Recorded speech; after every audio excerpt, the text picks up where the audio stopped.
DriveWorksXpress is a free entry-level design automation tool installed with every license of SolidWorks.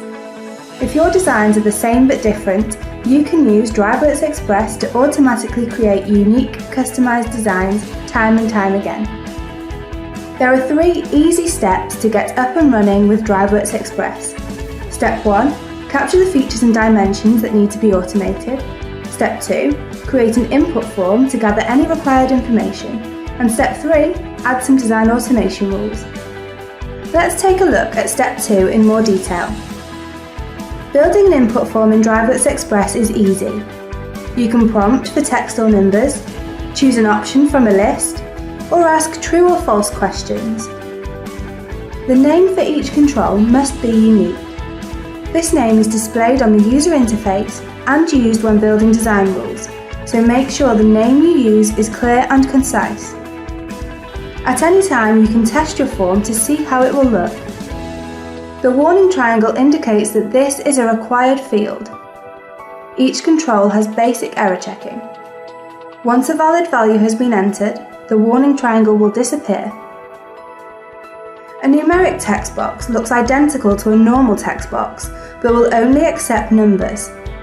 It also has the added benefit of being able to specify a minimum and maximum value to keep it within an acceptable range. If you test the form again, you will see that when you hover your mouse over the control, the tooltip displays the minimum and maximum values, and the built-in error checking will not accept any value outside that range. A spin button works very similar to a numeric text box, with the added benefit of being able to specify an increment. You can use this control, for example, to keep the dimension sizes in your design to certain increments or round numbers. Testing the form once again, you can see that the spin button gives you convenient up and down buttons to cycle through all the possible values quickly. A checkbox provides a simple way to ask a true or false question.